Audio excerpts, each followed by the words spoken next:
Friends, आज की video में हम बात करेंगे 16th century British writer sir Thomas Wyatt की एक पोएम के बारे में जिसका नाम है आई फाइंड नो पीस, यानी मुझे कोई शांति नहीं मिलती है।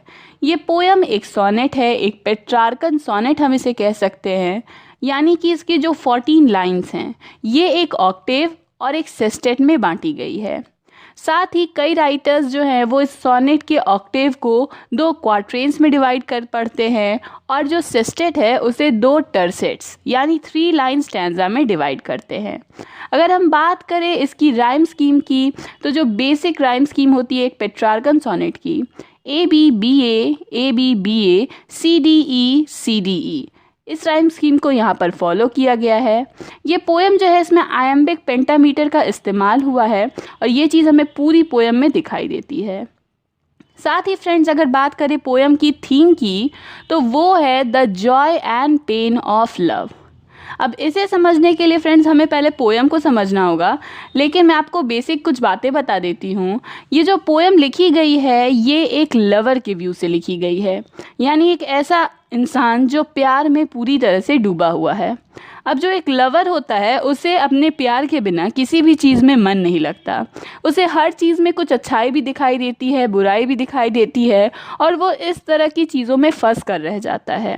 वो डिसाइड नहीं कर पाता कि आखिर वो क्या करना चाहता है और ये सारी चीज़ें उसे एक तरह से मिजरेबल कर देती है। इस पोएम में कई तरह के पैराडॉक्स का यूज़ किया गया है। हम पोएम की लाइंस को पढ़ेंगे तो देखेंगे कि कई तरह की पैराडॉक्स का यूज़ हुआ है। और साथ ही एक इम्पॉर्टेंट बात यहाँ पर ये हमें जाननी चाहिए कि जो famous 14th century Italian poet थे पेट्रार्क, उनकी ही वर्क से इस पोएम को अडेप्ट किया गया है, यानी ये ओरिजिनल क्रिएशन नहीं है थॉमस व्याट की। तो चलिए फ्रेंड्स अब आगे बढ़ते हैं। फ्रेंड्स, सर थॉमस व्याट एक 16th century English politician, ambassador और लिरिक पोएट थे। उनका जन्म हुआ था 1503 में और उनकी डेथ हुई थी 11 अक्टूबर 1542 में। साथ ही उन्हें सोनेट को इंग्लिश लिटरेचर में लाने का जो क्रेडिट है वो उन्हें दिया जाता है। उनकी फेमस वर्क्स में वो so list to hunt, they flee from me, what no perdie, इस तरह की वर्क शामिल हैं। तो चलिए फ्रेंड्स अब आगे बढ़ते हैं और इस सोनेट को समझने की कोशिश करते हैं। I find no peace and all my war is done, यानी मुझे कोई पीस, कोई शांति नहीं मिल रही है, लेकिन जो भी मेरे वॉर थे, जो भी मेरी जंग थी, मेरी लड़ाइयाँ थी, वो अब ख़त्म हो चुकी हैं। मुझे किसी तरह के वायलेंस का अब हिस्सा नहीं बनना है, सारी लड़ाइयाँ ख़त्म हो चुकी हैं। फिर भी मुझे जो क्वाइटनेस, जो पीस, शांति मिलनी चाहिए वो नहीं मिल रही है। I fear and hope. अब यहाँ 2 चीज़ों के बारे में पोइट कहते हैं कि मैं फियर करता हूँ, मैं डरता हूँ, फियरफुल हूँ, और साथ ही मुझ में होप है, उम्मीद है, दोनों ही चीज़ें हैं मुझ में। I burn and freeze like ice, और साथ ही मैं बर्न करता हूँ यानी जलता हूँ। किस चीज़ से? तो अपनी पैशन से, अपनी चाहत से, उससे मैं अंदर ही अंदर जल रहा हूँ और साथ ही मैं फ्रीज़ कर रहा हूँ। किसकी तरह? तो बर्फ़ की तरह। दोनों ही फीलिंग्स हैं मेरे अंदर, मैं बर्न भी कर रहा हूँ, जल रहा हूँ और फ्रीज़ भी कर रहा हूँ। आई fly above the wind yet can I not arise, यानी मैं हवा के ऊपर उड़ता हूँ, आसमान में उड़ता हूँ, मगर फिर भी मैं ऊपर नहीं उठ पा रहा। मैं हवा में उड़ता हूँ मगर मैं ऊपर नहीं उठ पा रहा।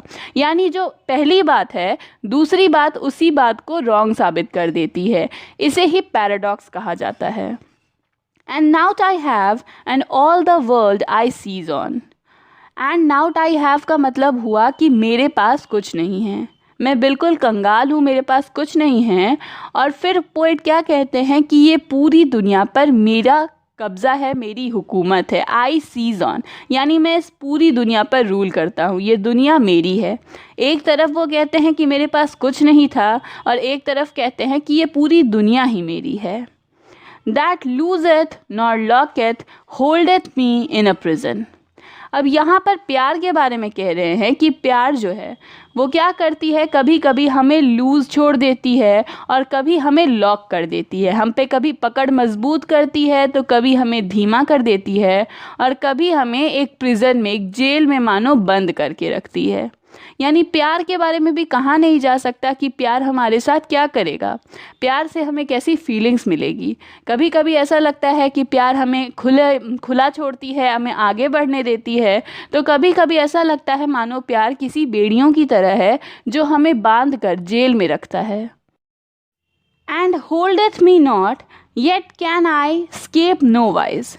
और साथ ही ये जो प्यार है ये मुझे पकड़ कर नहीं रखता है। होल्डेथ मी नॉट यानी मुझे पकड़ कर नहीं रखता है, फिर भी मैं एस्केप नहीं कर सकता हूँ, मैं इससे भाग नहीं सकता हूँ। यानी भले ही प्यार ने मुझे पकड़ कर नहीं रखा, फिर भी मैं उससे दूर नहीं जा सकता, उससे दूर रह नहीं सकता। तो ये सारी लाइन्स में, हर एक लाइन में हम एक पैराडॉक्स को देख सकते हैं। Nor letteth me live nor die at my device. और ये जो प्यार है ये ना मुझे जीने दे रहा है, लेट्स मी लिव, और ना ही मुझे मरने दे रहा है। मुझे अपनी चॉइस से ना ये जीने देता है ना ये मरने देता है, मेरा खुद पर से कंट्रोल ही इसने ले लिया है। And yet of death it giveth me occasion. और इतना होने के बावजूद ये जो प्यार है ये मुझे मरने के लिए सभी मौके देता है, ओकेजन देता है, मौके देता है कि मैं अपनी जान दे सकूं, अपनी ज़िंदगी ख़त्म कर सकूं। लेकिन पहली वाली लाइन में ही कहा कि ना मैं अपनी मर्ज़ी से मर सकता हूं और ना मैं अपनी मर्ज़ी से जी सकता हूं। Without eyen I see and without tongue I plain. यानी विदाउट आइन बिना आँखों के मैं देख सकता हूँ और बिना टंग के मैं कंप्लेन कर सकता हूँ। यहाँ प्लेन का मतलब हुआ कंप्लेन से, यानी मेरी आंखें नहीं है फिर भी मुझे दिख रहा है, और मेरी ज़ुबान नहीं है फिर भी मैं किसी चीज़ के बारे में बोल सकता हूँ, उसकी शिकायत कर सकता हूँ। I desire to perish and yet I ask health. यानी मैं चाहता हूँ कि मैं पेरिश कर जाऊँ, मैं मर जाऊँ, मेरी ज़िंदगी ख़त्म हो जाए, और मैं क्या चाहता हूँ, तो मैं हेल्थ चाहता हूँ, मैं चाहता हूँ कि मैं स्वस्थ रहूँ, मेरी लाइफ अच्छे से गुजरे। तो ये तो बिल्कुल अपोजिट चीज़ें हो चुकी हैं, पैराडॉक्स चीज़ें हो चुकी हैं, और ये सब इसलिए हो रहा है क्योंकि मैं अब एक लवर हूँ, प्यार में डूब चुका हूँ। आई लव अनदर एंड दस आई हेट माई सेल्फ।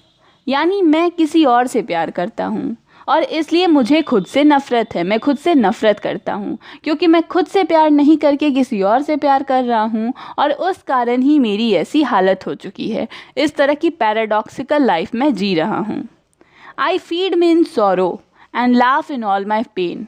यानी जो मेरे दुख हैं मैं उन्हें एक तरह से फीड करता हूँ, उन्हें बढ़ने देता हूँ, और जो मेरी पेन्स हैं, मेरी तकलीफ़ें हैं, उन पर मैं क्या करता हूँ, मैं हंसता हूँ, उन्हें इंजॉय करता हूँ।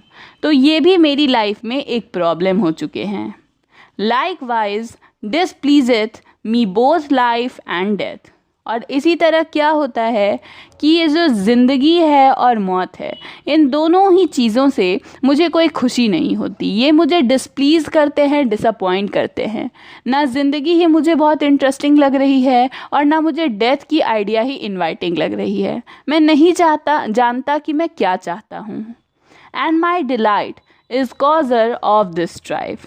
और ये जो मेरी खुशी है, मेरा प्लेजर है इन चीज़ों को लेकर, यही मेरे प्रॉब्लम की वजह है। ये सभी प्रॉब्लम्स मुझे क्यों हो रही हैं, तो मेरी उस खुशी, इस प्लेजर की वजह से, जहाँ मैं डिसाइड नहीं कर पा रहा कि मुझे अपनी लाइफ में क्या चाहिए।